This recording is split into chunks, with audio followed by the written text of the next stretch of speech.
Alright, so now he wants me to take and cut them in fours. So I'm gonna line them up like this. I'm gonna line them up like this. Then I'm gonna go across them suckers. Right? Let's see if I can do that. Okay, I got 4, I got 8 right there. Alright. So let's see. Oh! Ooh! Ooh! Ooh! Ooh! I did it! One hand. Look at that, folks. I'm cutting them suckers up in fours. I got them in half. Now we'll take and go this way.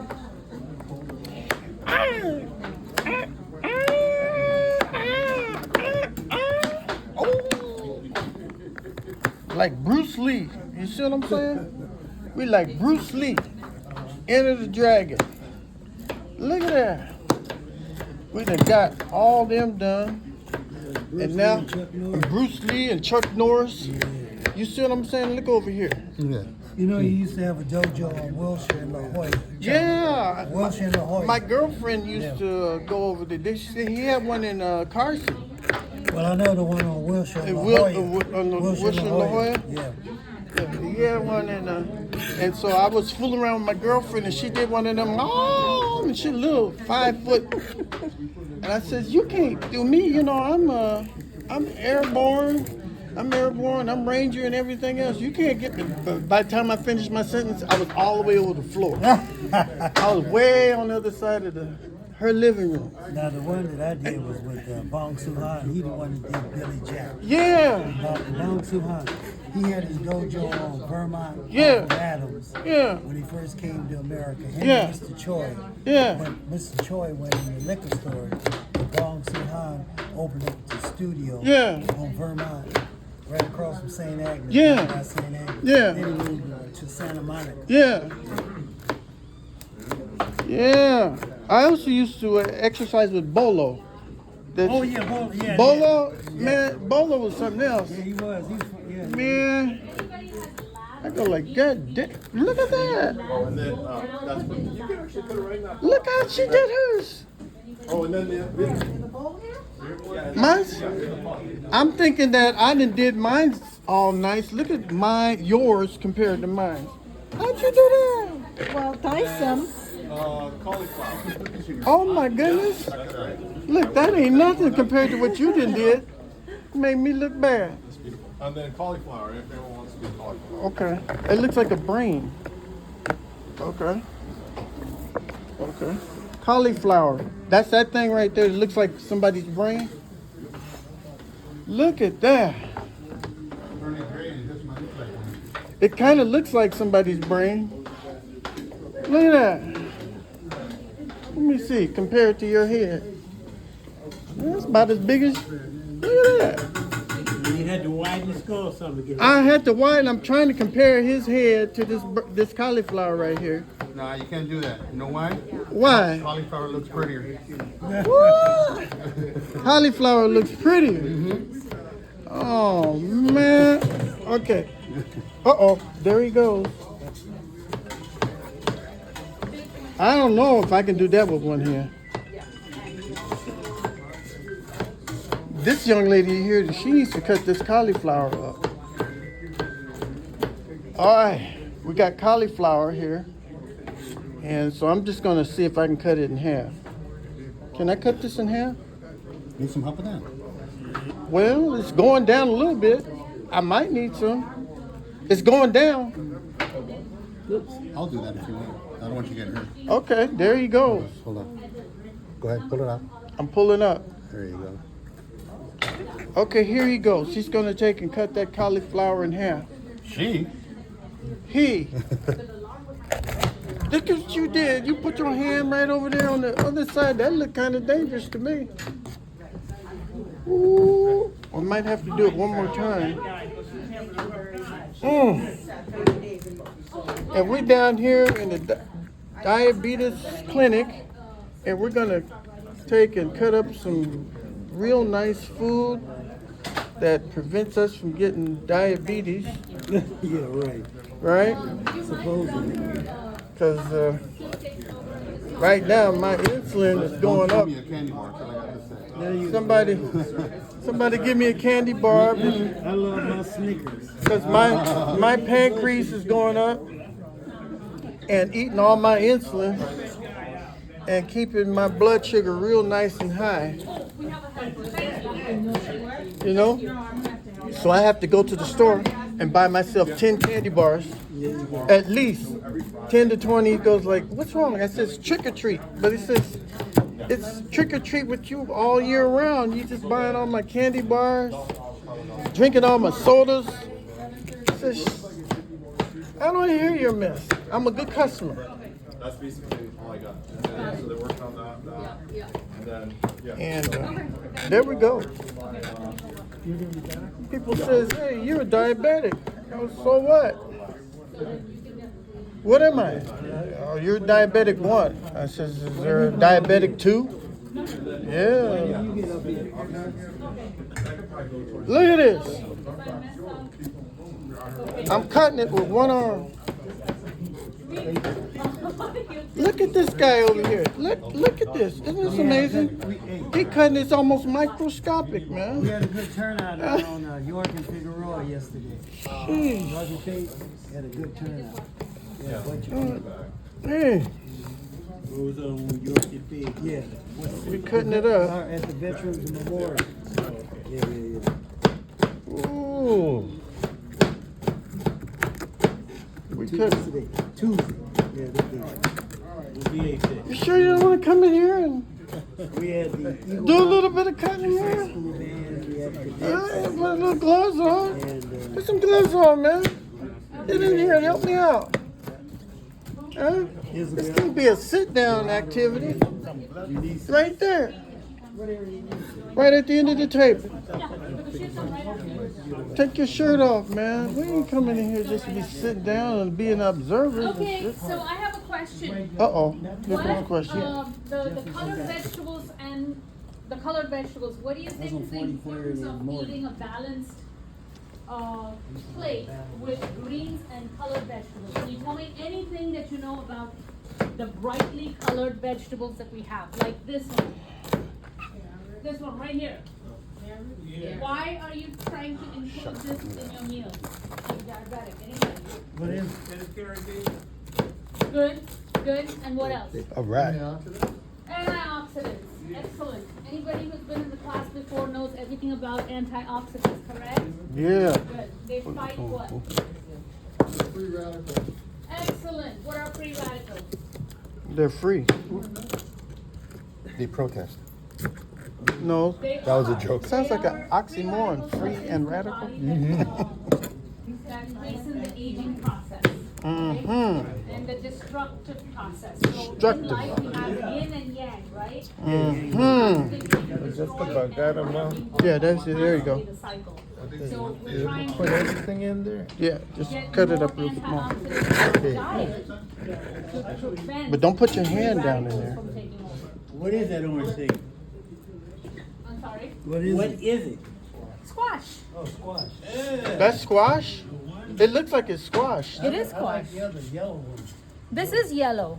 What color That's is it? orange. This is orange? Yeah, that's Are you orange. sure it's orange? She's colorblind. Don't Yeah. take her into the, out of That's Are you orange. sure? Hey, This we're is sure. orange. That's orange. That's not yellow. Okay. Well, Dr. Sue is going to take over a little bit and talk to you about the I'll figure something out. yes. You're Dr. Seuss, like the kid book? No. But you're not It's- Dr. Seuss, you're I'm Dr. not Dr. Sue. Yeah, I'm Dr. Sue. Well, that's close. Isn't that something? All right. Yeah. Oh! This is not, don't try eating this. This is a test. Are we gonna chop that up and put that in the bowl? No, this is a test. Thank you. I gotta eat some of that Oreo cookie. Yeah, you put that in there after you chop it up. Thank you so much. Appreciate it. Look at that! I gotta eat that. Okay, so we didn't have any dessert, but we're gonna use this as dessert, but we're gonna do the label reading on it and tell me what is good about it and what is bad about it. So we'll do that after Dr. Sue's done with his talk. Look at that right there. You want to put the whole thing? And then when you finish, then it goes in the bowl over there. Okay, Dr. Sue's gonna talk. Go ahead, Dr. Sue. Okay. Well, thank you, everybody. My name is Dr. Sue. I'm a psychiatrist here in the clinic. I work on the fourth floor. So, Dr. Naren a couple of months ago called me and asked me to participate in your little group here. It's bigger than I thought it was going to be, but okay. I was thinking, okay, I'm a psychiatrist, so I don't really have a lot to really say about things like nutrition or diabetes or high blood pressure or anything like that, because that's not my area of expertise. So I was thinking about it and I said, okay, well, I could go ahead and talk about my own experiences, because I think it's important to have some sort of personal connection with what you're trying to do, what you're trying to accomplish. Okay, so I'm gonna go over a little bit of my own history and what I experienced dealing with medical issues and trying to stay on a diet, trying to sort of follow the medications that the doctors prescribe for me and things like that. And I hope that that could help you all get some idea of it. Now, I don't really feel comfortable lecturing. So if you do have any sort of questions or something like that, just raise your hand and we'll tell. I think of it more as a conversation that we're having in a group. Okay, so if you have questions, let me know. If you have any sort of thoughts as to what you would do or what you have done, we could talk about that. All right. Now you can look at me. You can see that I'm overweight, right? Everybody can see that, right? So that's not a secret or anything like that. Okay. And I could tell you, I've been overweight all of my life. I was a fat baby. I was like about 8 pounds when I was born, and that's a good sign. it's pretty fat for an Asian guy. Okay. Yeah. And I was also the first grandchild in the family. Grandparents love you more. There you go. So I was kind of spoiled. Now they didn't spoil me with like toys or things like that. Food. They spoiled me with food. Exactly right. Right. And in Chinese culture, you're always feeding everybody, right? I mean, there's like a commercial on it nowadays. With like Panda Express has a commercial about these ants who are trying to buy everybody food and stuff like that. So that's what they did. So I ate a lot of food, and I got used to the idea of eating like rich stuff, right? Like a lot of meats and seafood and all sorts of stuff growing up. And I was a heavy kid. And I grew into a heavy adult. So that's the way. That's my history and my story. So as time goes on, of course I'm a doctor, so I went through medical school. So I know it's not a good idea to be overweight, right? I mean, I think nowadays everybody knows that. It's not good to be overweight. You run into problems with being a higher risk for a lot of medical issues, right? Although, you won't starve, I guess that's one thing.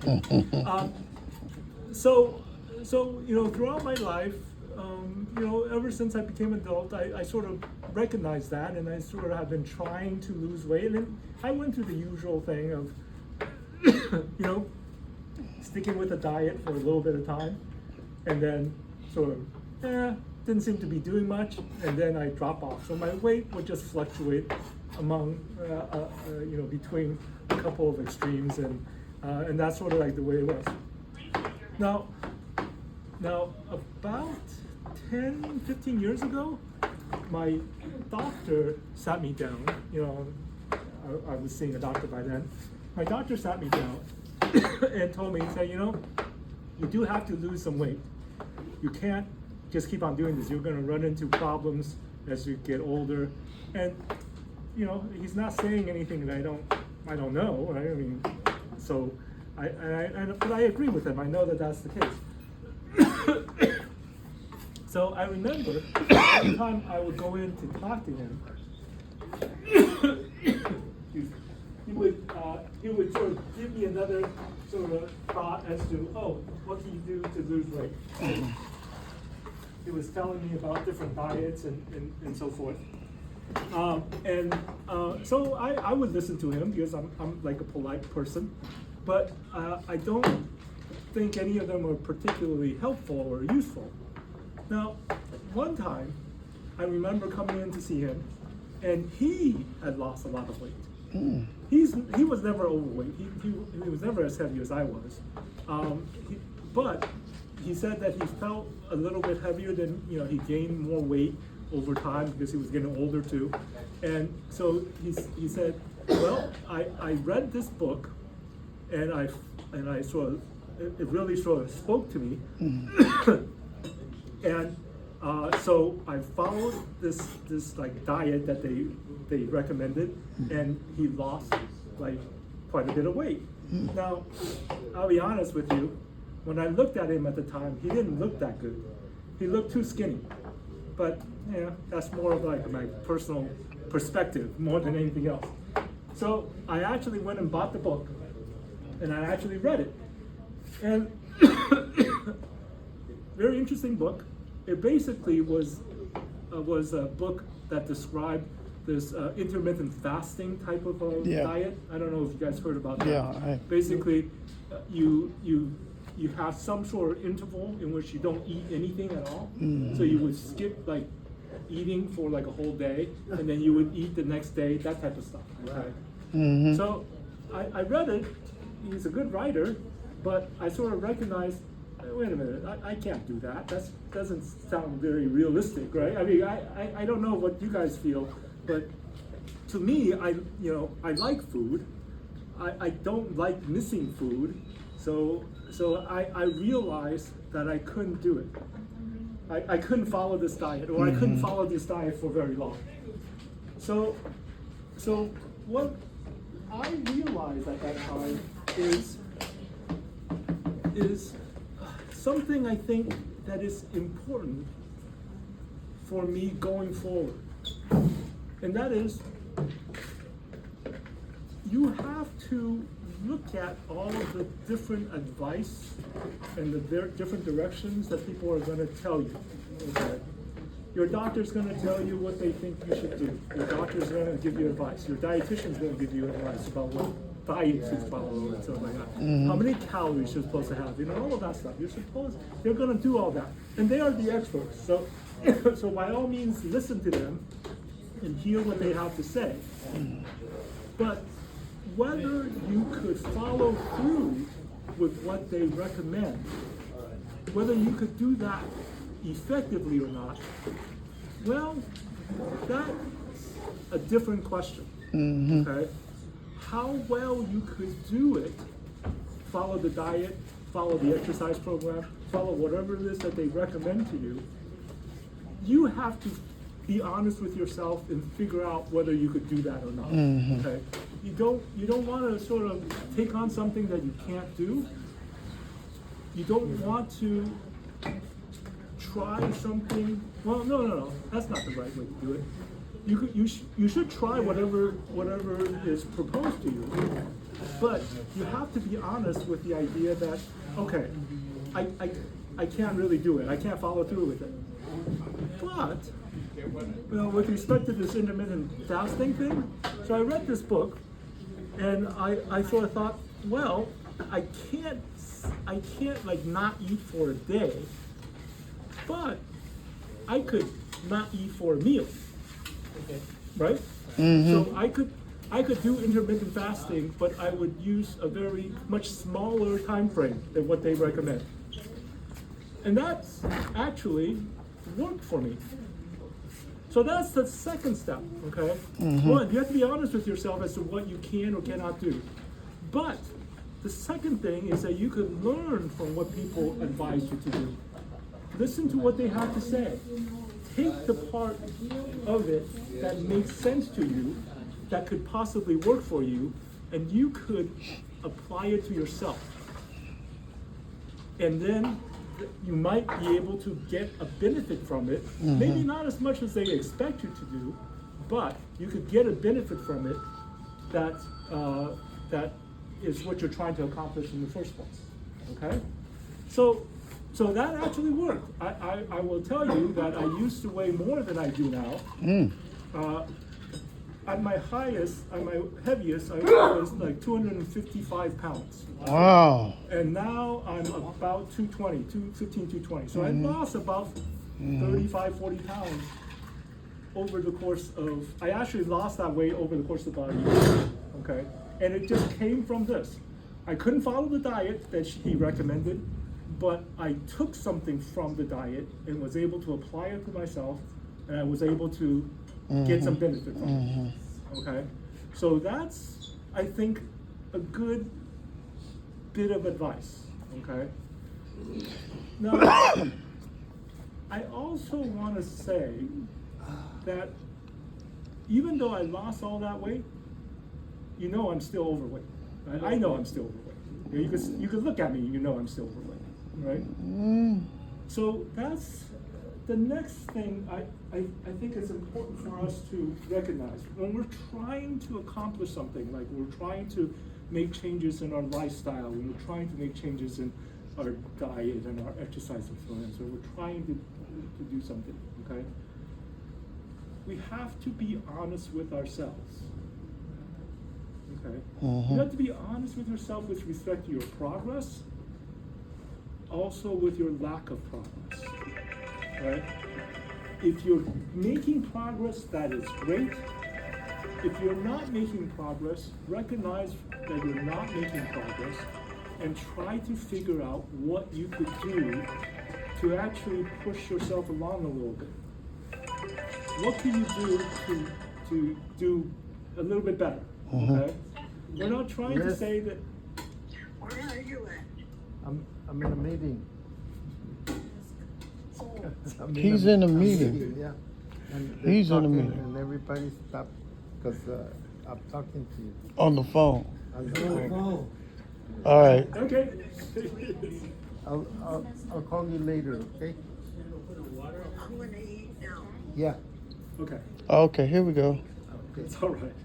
So, what was I saying?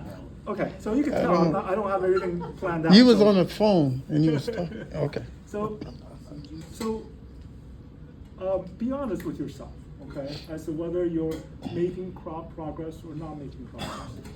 Ask for advice. Listen to what other people have to say to you, but ultimately, you are responsible for your own outcome. Right. Right.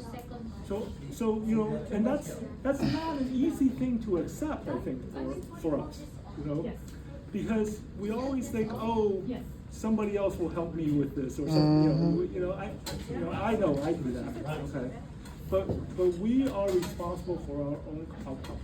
And the first step to that is to be honest with what the outcome is. Okay? You're trying to lose weight. Have you been losing weight? Okay. You're trying to stick to a low-fat diet. Have you been able to stick to a low-fat diet? If you're trying to control your sugar intake, have you been doing that? Okay. All of those things are things that people lie to themselves about all the time. And I actually don't care if you lie to other people. Okay. You can lie to your doctor. Sorry. Don't listen to that. Yeah. Don't lie to yourself. You can lie to your spouse. Don't lie to yourself. I don't mean that you should, but you can, and we all know we've done that, right? Never. You could lie to your kids. Liar. And of course, you could lie to your parents, but don't lie to yourself. That's There's right. no point in it. And grandparents. It doesn't get you anywhere. It just gets you behind. Right. Right. So that's the first step to that. If you're honest with yourself, you could tell yourself, you can know you for yourself whether you're making progress. And that's all you have to do. You just have to make progress. We're not, I don't think anybody expects you to lose 100 pounds in 2 months or something like that. First of all, it's not healthy to do that, so don't try it. But nobody expects you to do that, okay? But if you lose half a pound a week, or half a pound every 2 weeks, or if you lose 2 pounds 1 week and gain it back, gain 1 pound back the next week, if you make progress slowly and steadily, you'll eventually get there, right? It might take a couple of years, but that's all right. I think the doctors will be very, very happy if you take 3 years to lose 30 pounds. They will be able to see it. They'll see it. They'll measure. They weigh you every time. They're going to see it. They're going to say, "Oh, you lost a few pounds. Good. Keep up the good work." You don't have to crash diet or anything like that. Okay. So it goes to the idea that we are all responsible for our own outcomes, which also means that if something doesn't work, figure it out. Okay, figure out that it's not working, and then try something different. Okay, you could ask for advice. You could talk to the people around you. You could talk to your providers, your doctors, your nurses, your dietitians, and all that stuff. You could talk to all those people, and they will give you advice. They're the experts about it. But you are the experts about your own self, your own body.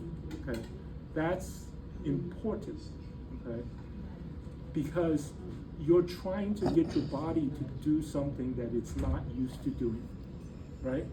Whatever you're trying to do, whether it be trying to make sure you diet, make sure you exercise, make sure you lose weight, make sure you control your blood sugar, make sure you control your blood pressure, whatever you're trying to make your body do, it is something that it hasn't been doing maybe for all of your life. Like that's the way it was for me, right? I was overweight all my life.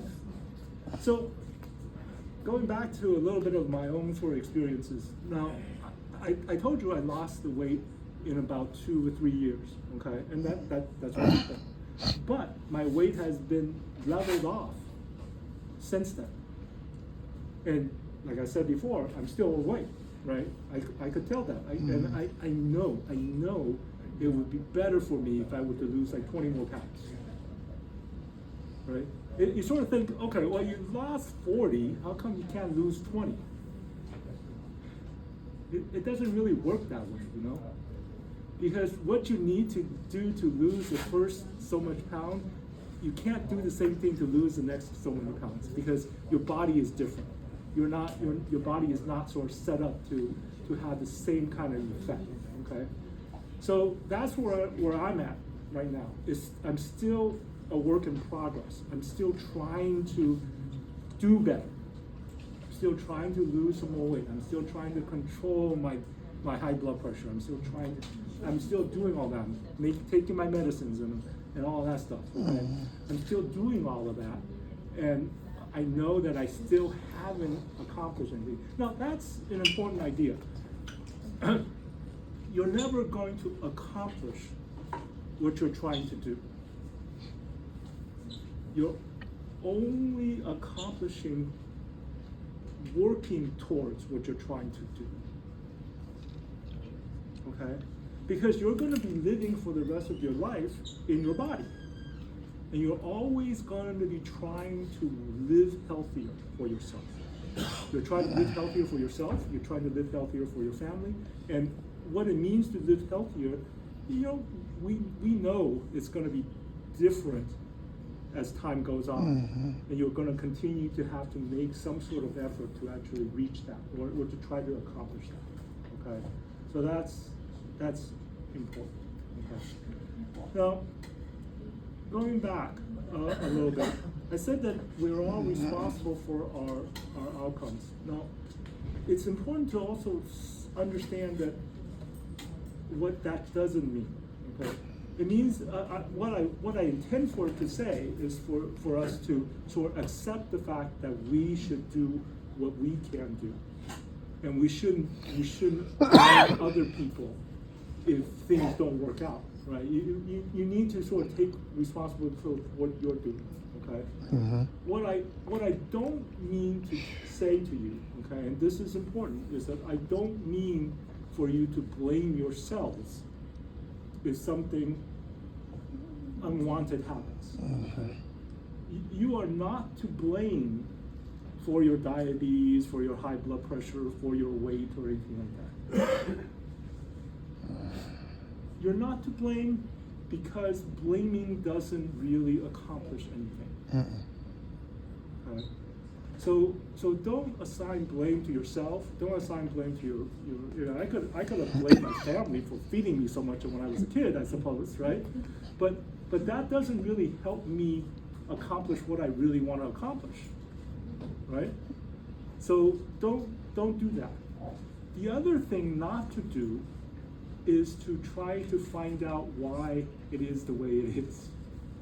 We're all guilty of this, okay? We all want to know, Doc, why am I overweight? Okay? Why am I diabetic? Why do I have high blood pressure, right? Agent Orange. Okay, well, that's a special case, maybe. Okay.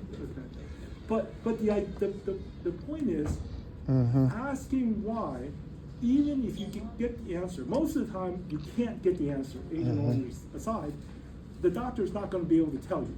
Okay, why do you have high blood pressure? Well, 95% of the people who have high blood pressure, we have no cause for it. They just have high blood pressure. Okay, so we have no way of explaining it. Okay, there is no why. So for most of the time, often there is no why. But even if we know the why, it doesn't really solve the problem for you.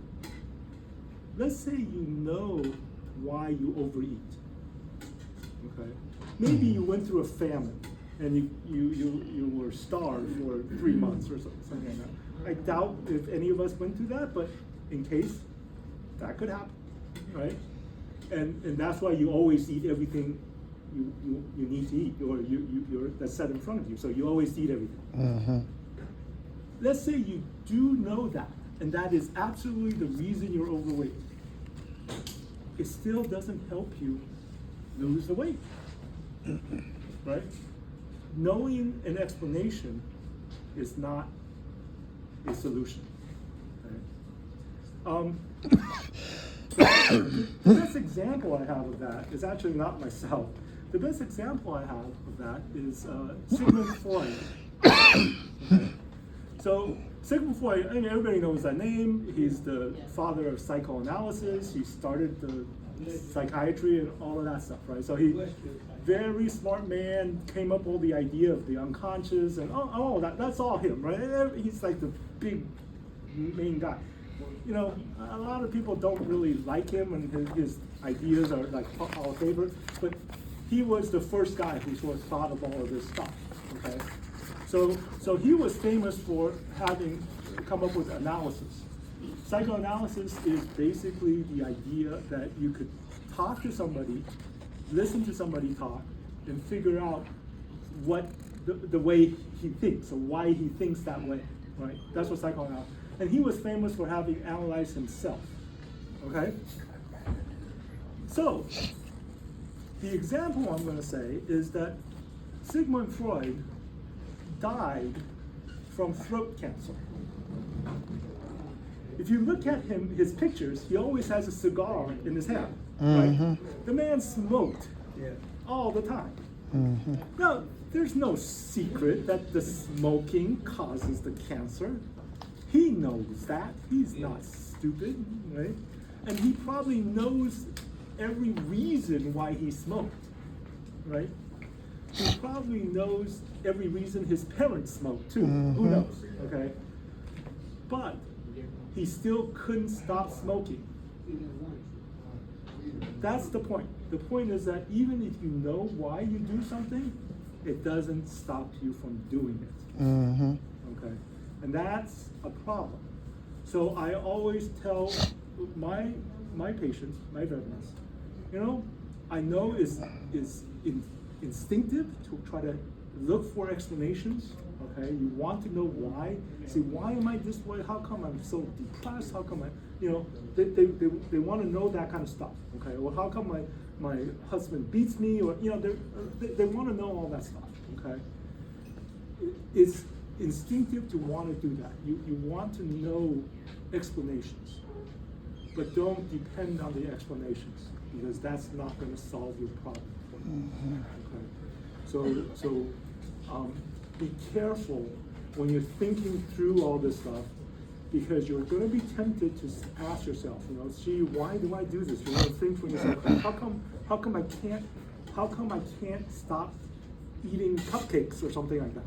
Okay, don't worry about that. That answer will not help you. What you need to do is focus on what you can do to not eat those cupcakes, to actually change your behavior. Okay, so that's an important concept. Yes. What's the name of the book that you said? Oh, I forgot the name of the book. I forgot the name of the book. It's actually a fairly small book, and I could try to find it. I have it somewhere, but like I said, I read it and I said, I can't really do this. I can't. My wife was a habitual smoker. Oh. And she went to acupuncture. Oh, okay. And did she quit? Quit completely. Oh, that's good. Okay, so do you know which acupuncturist she went to? Yeah. Well, see, this is the point. The point is that there's going to be a lot of different options for you all to try. Okay, acupuncture is a good example. I don't know how well they work just generally, but obviously they work sometimes. One time, that's it. They work sometimes for some people. Oh. Okay, so you might, people might give you, you should try the banana diet, and you only eat bananas. But, that sounds bad. Okay, but if you can eat just bananas and then you lose 30 pounds, okay, well, I'm not going to argue with that. Although I would still say you probably should have like a supplement or get some protein in your system and things like that. I wasn't overweight, but obese or anything like that. But I was diabetic, and I had all the symptoms. Okay. And it took me a long while to get back to normal. Okay. And it was how much you eat has a lot to do with it. It does. And you have to make the right choice. You do, and that's the tricky part. It takes some of us some time to figure out what the right choices are. Right? I think that's the key. There's a lot of wrong choices out there. Well, there's a lot of wrong choices, but I would warn you, and I would sort of point out, sometimes wrong choices for somebody may be the right choice for you. Okay, or you could give somebody the advice, okay, you should eat this type of food, or you should avoid this type of food, and that's the advice is perfectly valid, and and like I said, your dietitian and your doctor is going to give their sort of sense of what is the proper thing to do. But what you actually do that works for you, you are ultimately responsible for. Try the different things that they're going to suggest to you. Be honest with yourself as to whether it's working or not working. Be honest with yourself whether you could sustain it, whether you could keep on doing that. I mean, if you have to take a high protein, low fat, low carb diet, can you sustain that? If you can, okay, good. If you cannot, be honest with yourself. Be honest with your doctor says, I tried it for a couple of weeks. I just don't feel well. I can't. Is there anything we could make adjustments to? What could we do to make it something that I could do for myself? So that's the idea. Personalize your own program. You are responsible for it. Okay? You are responsible for doing that, figuring out what will work for you, and then following through with it. But it is very important that you accept if you don't succeed. Because you have to be willing to make adjustments further, right? If what you're trying is not working, you have to be honest with yourself. It's not working, right? Hemoglobin A1C is still 9. That's no good. I have to figure out what I could do to make that better, right?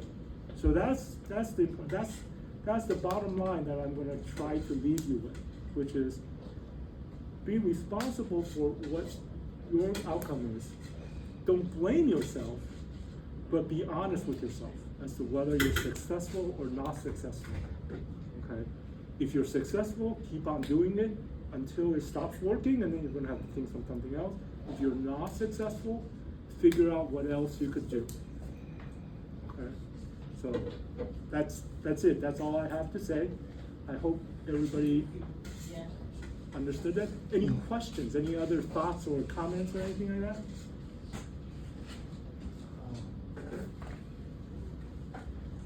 Okay. No, because I did that program, and I, Which program? Your intermittent fasting. Oh, you did. Okay. Yeah, and that was the only way that I fought. I was at 280. Went down to 60. That's good. But were you able to sustain it? I was 250. Oh, very nice. But I've also found that, I'll do keto, and Okay. then I'll do a vegan for 2 months.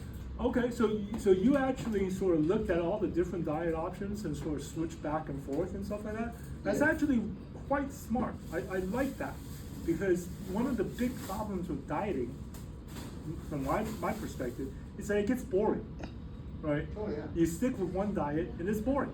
You can't. You have to be eating vegetables and meat and no bread or anything like that. That's So the idea of switching back and forth, that's good. Yeah. Now the reality is that if we're talking about weight loss, it's very straightforward, right? If you take in fewer calories than you spend, you're gonna lose weight. If you take in less, I'm sorry, that's not right, backwards. If you take in less calories than you spend, you're gonna lose weight. If you take in more calories than you spend, you're gonna gain weight. It's a adding and subtracting problem, right? It's arithmetic. So all of the diets have that in common, right? Right. There's no such thing as a cheeseburger diet that's supposed to get you to lose weight. It doesn't exist. Yeah, unless you're burning 20,000 calories. Well, but then you're not using the diet to lose weight. You're using the 20,000 calories to lose weight. But that's true. The point is that every diet, no matter which of these diets you're talking about, if they're intending to get you to lose weight, they're doing it by restricting your caloric intake in some way. Not the same way every time, but in some way. This stuff is psychological also, because I could be in the grocery store shopping, and I know that I should not go down cupcake aisle. And the basket will turn me down there before I get up the aisle. I done picked up 1 or 2 items that I know I'm not supposed to have, but my resistance is like, Well, yes. well, see, that's the thing. You know that. I know it. You know that, so you have to figure out what would work for you so that you don't do that. Okay, is it a matter of, having specifically what you're gonna buy all set up so that you don't go down that aisle just because it's there? I promised myself I'm not gonna do it. Does it work? No. See, you have to. And that's funny because I'm the same way, but what worked for me is that before I went to the grocery store, I made a list. And even the goody stuff that you like, I want, maybe I'll get half of it, or write it down. Write it down and follow that list. That's hard to do in the beginning, but it takes time. It'll work out. Yeah. That way you're focusing on the list versus I never had that problem until I got then the little dude right here goes, and I went to work for the built one. yeah, it does help. I started eating all the free things they had there. Yeah. and I got sick. My eyes got, and I couldn't control my bowel movements. see, that's- I was, this so is a I good came point. to VA, and they put me on a diet, and I found out I was diabetic. Yeah. See, this So is. I had these crystals in my eyes. They were gonna cut my eyes if I didn't come So, along. so this is a good point. The point, I think all of us sort of recognize our environment has something to do with what we actually do. Okay? So one of the things that you could do is to change your environment or change how you interact with your environment. Okay? So, you know, anyways, thank you for listening. Thank I know you. that- Thank you, Doc. Yeah. Thank you, Mary. Thank you so much.